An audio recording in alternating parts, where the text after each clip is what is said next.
नमस्कार बंधुरा मन किचेने आपनादेर सबाइके स्वागत। आज के आमी कोनो रकम तेल छाड़ा भिनिगार छाड़ा रोदे देওয়ার झमेला छाड़ा खूब सहज पद्धतिते बानिये निয়েছি काँचा आमेर कुचि आचार। এই আচারটা বানানো যেমন সহজ খেতেও হয় দুর্দান্ত। রুটি কিংবা পরোটার সাথে এই আমের কুচি আচার থাকলে আর কিছুই লাগে না। কিভাবে তৈরি করেছি কাঁচা আমের এই কুচি আচারটা চলুন দেখে নেওয়া যাক আজকের ভিডিওতে। কাঁচা আমের কুচি আচার তৈরি করার জন্য এখানে আমি মিডিয়াম সাইজের 6টা আম নিয়ে নিয়েছি। আর দেখতেই পাচ্ছেন আমের মধ্যে কোনো রকম জল নেই, তার কারণ এই আচারগুলো সংরক্ষণ করার জন্য আমি কোনো রকম ভিনিগার ব্যবহার করব না। ভিনিগার ছাড়া কিভাবে খুব সহজে 1 বছর পর্যন্ত আমগুলোকে সংরক্ষণ করতে পারবেন সেটাই আজকে আপনাদেরকে এই ভিডিওতে দেখাবো। ভিনিগার ছাড়া এই আমের আচারগুলোকে সংরক্ষণ করার জন্য এখানে আমের মধ্যে কোনো রকম জল থাকা যাবে না, তাই আমগুলোকে প্রথমে খুব ভালো করে ধুয়ে তারপরে একটা পরিষ্কার কাপড় দিয়ে মুছে নিয়েছি। আর তারপরে আমগুলোকে খুব ভালো করে খোসা ছাড়িয়ে নিয়েছি। আমগুলোকে খোসা ছাড়িয়ে নেওয়ার পরে এরকম করে কুচি করে কেটে নিয়েছি। আপনারা চাইলে গ্রেটারের মোটা সাইড দিয়েও এই আমগুলোকে গ্রেট করে নিতে পারেন। আর আমি এইখানে আলু ভাজার মতো করে কুচি করে আমগুলোকে কেটে নিয়েছি, এইভাবে করলেও ভালো হয় খেতে। এখন এই আমের কুচিগুলোর মধ্যে আমি পরিমাণ অনুযায়ী 1 চামচ নুন দিয়ে দিলাম, পরিমাণ মতো হাফ চামচ হলুদ গুঁড়ো দিয়ে দিলাম, আর তার সাথে এখানে আমি একটা বাটি মেপে 1 বাটি চিনি দিয়ে দিলাম। আমার আমটা যেহেতু একটু বেশি টক ছিল তাই চিনির পরিমাণটা একটু বেশি ব্যবহার করেছি, তবে আপনারা আপনাদের পছন্দ অনুযায়ী চিনিটা ব্যবহার করতে পারেন। এখন সমস্ত উপকরণ একসাথে খুব ভালো করে চটকে চটকে মেখে নেব। যতক্ষণ না চিনি থেকে একদম জল ছেড়ে যাচ্ছে ততক্ষণ অবধি খুব ভালো করে একটু সময় নিয়ে আমগুলোকে চটকে মেখে নেব।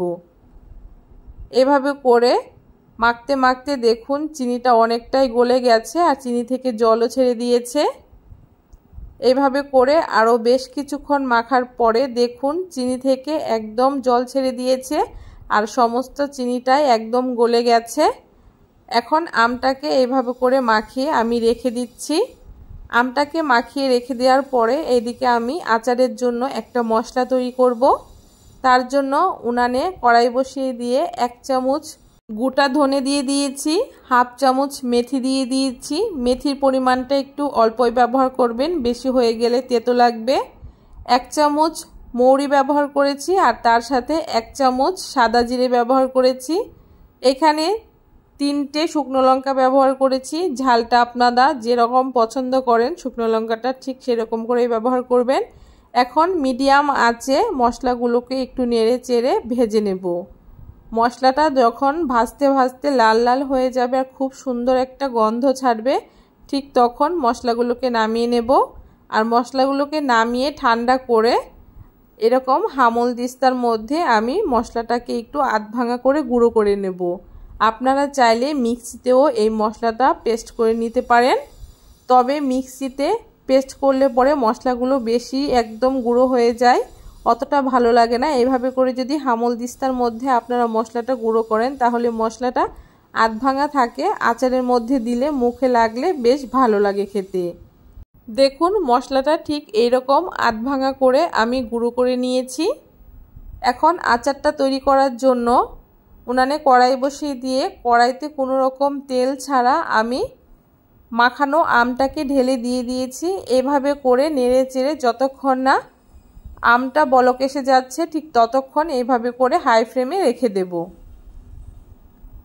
মোটামুটি 5 মিনিট পরে দেখুন আমটা খুব সুন্দর বলক চলে এসছে। এভাবে করে মিডিয়াম আঁচে বেশ কিছুক্ষণ জাল করে নেব। আর দেখতেই পাচ্ছেন আমটাও বেশ অনেকটাই সেদ্ধ হয়ে গেছে। এইভাবে করে বেশ কিছুক্ষণ রান্না করে নেওয়ার পরে চিনির রসটা অনেকটাই শুকিয়ে গেছে আর আমটাও একদম সেদ্ধ হয়ে গেছে। এমন অবস্থায় আগে থেকে গুঁড়ো করে রাখা আচারের মশলা সেখান থেকে 1 চামচ মশলা দিয়ে দিয়েছি, তার সাথে হাফ চামচ ঝাল লঙ্কার গুঁড়ো, হাফ চামচ কাশ্মীরি লঙ্কার গুঁড়ো যাতে কালারটা বেশ সুন্দর আসে। তার সাথে এখানে আমি বিট নুন দিয়ে দিচ্ছি হাফ চামচ মতো। এই আচারের মধ্যে অবশ্যই সামান্য একটু বিট নুন ব্যবহার করবেন, তাহলে এর টেস্টটা অনেকটাই বেড়ে যায়। আর নর্মাল নুন এখানে আমি ব্যবহার করিনি, কারণ আমটা যখন মাখিয়েছি তখনই আমি বেশ অনেকটাই নুন ব্যবহার করেছিলাম। তাও আপনারা একবার চেক করে টেস্ট অনুযায়ী নুনটা দিয়ে দেবেন। দেখুন সমস্ত কিছু দিয়ে খুব ভালো করে আমের সাথে মিশিয়ে নিয়েছি। আর কালারটা কতটা সুন্দর এসছে দেখে বুঝতেই পারছেন। আর এরপরে উনানের আঁচটাকে একদম লোতে করে দিতে হবে, কারণ এখন আচার অনেকটাই শুকিয়ে গেছে, এই সময় তলে লেগে যাওয়ার চান্স থাকে। দেখুন আচারটা আমার একদম রেডি হয়ে গেছে। এখন উনানের আঁচটাকে বন্ধ করে দিয়ে আচারটা ঠান্ডা হওয়া অবধি অপেক্ষা করব। দেখুন এখানে আমি 10 মিনিট পরে আচারটা একদম ঠান্ডা হয়ে গেছে। এখন আমি একটা বাটির মধ্যে আচারগুলোকে তুলে নিচ্ছি। এভাবে করে অবশ্যই আম শেষ হওয়ার আগে কাঁচা আমের কুচি আচার তৈরি করে রেখে দেবেন। এভাবে করে যদি কোনো রকম জল ছাড়া এই আচারটা তৈরি করেন, তাহলে এই আচারটা ভিনিগার ছাড়াই আপনারা 1 বছর পর্যন্ত সংরক্ষণ করে রাখতে পারবেন। কেমন লাগলো আজকে খুব সহজ পদ্ধতিতে তেল, ভিনিগার আর রোদে দেওয়ার ঝামেলা ছাড়া কাঁচা আমের এই কুচি আচারের রেসিপিটা? অবশ্যই জানাতে ভুলবেন না। ভিডিওটা ভালো লাগলে অবশ্যই সবার সাথে শেয়ার করে দেবেন।